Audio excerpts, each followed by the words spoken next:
Hello everyone, Mr. Price here with our read aloud for the day. We're continuing the Watsons Go to Birmingham 1963 and we are starting chapter 12. We left off with the characters having just met Grandma Sands in Alabama, and she had kind of perturbed and bothered Mama by saying that she wanted them to meet Mr. Robert when he got up. So we're picking up from the family heading into the house with chapter 12, That Dog Won't Hunt No More. Birmingham was like an oven. That first night I couldn't sleep at all. Me and Bi had to share a bed and we both were sweating like two pigs. It was so hot that Byron didn't even keep a sheet on himself to make sure I didn't accidentally touch him in the night. He finally slept on the floor because he said it was a little bit cooler. When I got up, Byron was gone. I looked out of the window into the backyard, and Bi and Dad and Mr. Robert were standing under a great big tree with a dog. I went to the bathroom real quick, did my morning scratches, then ran out to be with the guys. Morning, Kenny. Morning, Dad. Morning, Mr. Robert. Morning, Bi. Byron just grunted, then said, "Man, you gotta quit drinking so much water. You sweated up the whole bed last night. I ain't sharing the bed with your leaky little butt." He looked at Dad. "With your leaky little self again." Mr. Roberts said, "You boys will get used to the heat."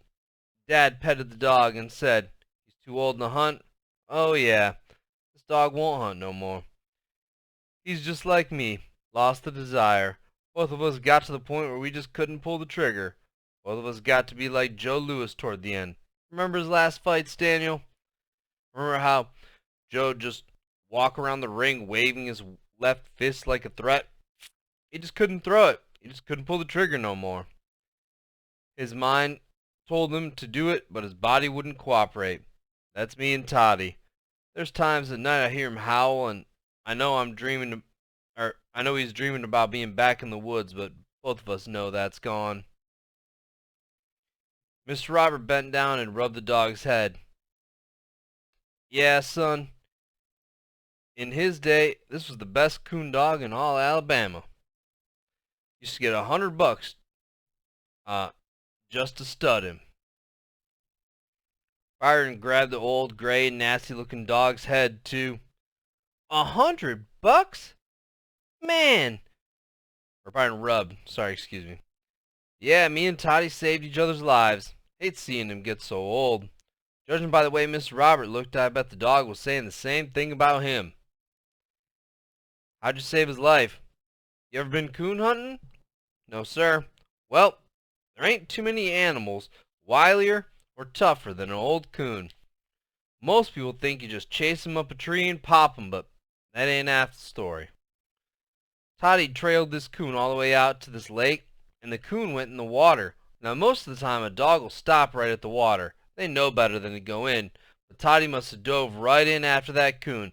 He must have been a half-mile ahead of me when I heard him holler and then get real quiet." "What happened?" "That coon got him in the water and held his head under till he drowned him." I stopped believing that junk right there. A raccoon drowning a dog. I looked at Bi and Dad, but they were believing what Mr. Robert was saying. Dad said, "I've heard about raccoons doing that." "Oh yeah, Toddy here's living proof," Byron said. "If he drowned, how come he ain't dead?" "Well, when I finally got to that lake, I seen the coon going out one way and Toddy nowhere in sight, and I knew what happened. I dove right in the water and started looking for him. Took me only a minute. I dragged him back to shore, turned him upside down and let the water run out of him, held his mouth shut and breathed right in his nose. He kicked a couple of times, but then came to." Byron said, "Man, that's too much. That's cool." All I could think was that Mr. Robert was probably the only human being who'd ever put his mouth on a dog's nose. That was pretty cool. I asked Dad, "When do we eat?" "Kenny, you're the only one who hasn't eaten already. Your mother and grandmother are in the kitchen. Go on in." I went back inside. Even before I got in, I could hear Mama saying that Birmingham wasn't anything what she remembered. Her favorite sayings got to be, "What's this?" and "How long's this been like that?" and "When did that happen?" and "Why do you do this like that?" And most of all, aw, Mama. Grandma Sands thought Mama was hilarious and cracked up every time Mama got upset or worried about something that she didn't remember or didn't like. Grandma Sands must have seen The Wizard of Oz a million times because every time she laughed it sounded just like the Wicked Witch of the West. At first her laugh was so scary that whenever me and Joey heard it, we wanted to go get behind something or someone. But after a while we got used to it. It took us even longer to get used to the southern style of talking. Man, Grandma Sands and Mama would get yakking to each other and we could only understand half the things that they said. The smell of bacon dragged me right into the kitchen. Mama, Joey, and Grandma Sands were sitting at the table, the skinny kitchen table, yakking. Morning, Kenneth. Morning, Mama. Morning, Joey. Morning, Grandma Sands. Sleep okay? It was real hot. Joey was sitting in Mama's lap, looking all drowsy. She said, I know. I was sweating all night. The bacon was sitting on a plate on a piece of paper towel. Mama had another piece of paper towel in her hands because all the things that Grandma Sands was telling her were making her hands get all sweaty and disgusting. I got some cereal and bread and bacon and sat at the skinny table with them. I must have interrupted something real important because as soon as I sat down, Mama acted like I'd disappeared and started asking Grandma Sands more questions. Well, what about Calla Lily Lincoln? I always wondered what she's doing. Lona, didn't I write to you about that? They kept on talking and kept on oohing and ahhing, and Grandma Sands kept on interrupting breakfast by scaring me and Joey with that laugh, and Mama kept on saying, Aw, Mama. And she kept on having to get up and get more paper towels to wipe her hands, and most of all, she kept on talking more and more Southern style. They talked about how much trouble people were having with some white people down here. Who got married to who, how many kids this one had, how many times this one was in jail, a bunch of boring junk like that. It didn't get interesting until I noticed that Mama got real nervous. Right before she said, and what about you, Mama? Mr. Robert seems like a nice man and all, but... Grandma gave that laugh and my spoon flew out of my hand and spilled cornflakes on the table. Mama acted like she didn't even notice. Without even looking at me, she handed me one of those nasty soaking wet pieces of paper towel and kept looking at Grandma Sands.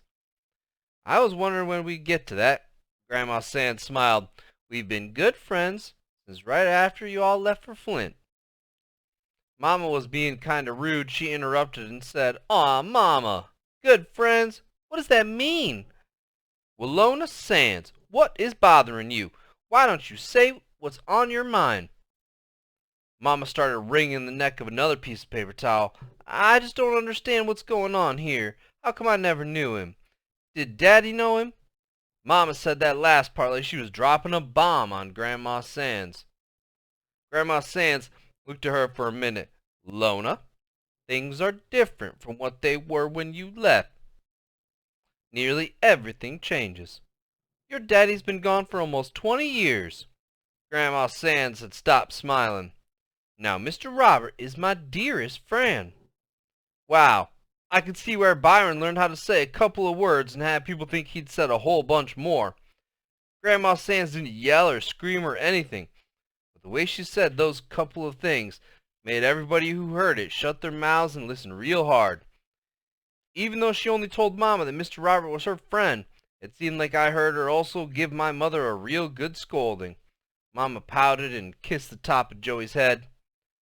I picked up my spoon and kept on eating. This was great. I'd never seen Mama act like a little kid who just got yelled at, but there she was, picking at a piece of paper towel and looking kind of embarrassed. Dad and Byron came in with Mr. Robert. Mr. Robert's gonna walk us over to the lake, show us the best fishing spots for later. Joey, Kenny, you coming? Give those two some alone time to talk. Mama pushed Joey off her lap and we followed the little parade outside. The heat made me and Joey feel like we couldn't wake up. I didn't want to do any walking, but the dirty dogs made me go anyway. The only kid that acted like he was having any fun was Byron. He walked the whole way with Mr. Robert and Dad and laughed and joked with them about every stupid story they told.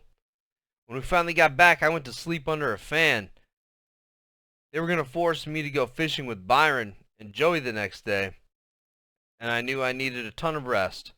I started to think that making Byron spend all of his summer in this heat was more punishment than even a juvenile delinquent like him deserved. He seemed like he was having a great time. So that is where we're going to end that chapter, and that actually is the end of the chapter. We read the full thing today. So we just finished chapter 12. We're going to pick up with chapter 13. I meet Winnie's evil twin brother, the Woolpoo. So we will continue from there. And please remember to complete your exit ticket. Have a great day. I'll talk to you guys soon. Bye.